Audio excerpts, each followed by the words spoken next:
దేవుని సన్నిధిలో మనకేం కావాలి అంటే వచ్చిపోవడం కాదు, అనుభవం.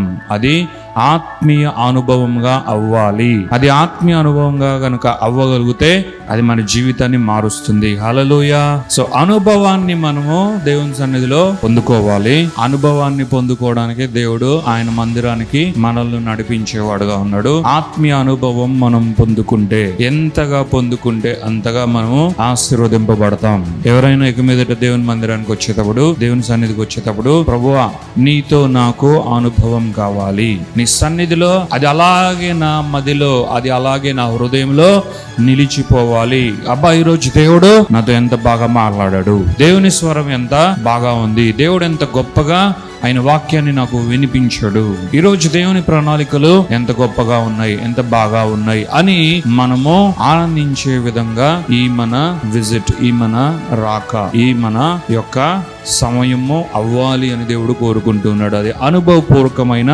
జ్ఞాపకముగా మన జీవితంలో నిలిచిపోవాలి.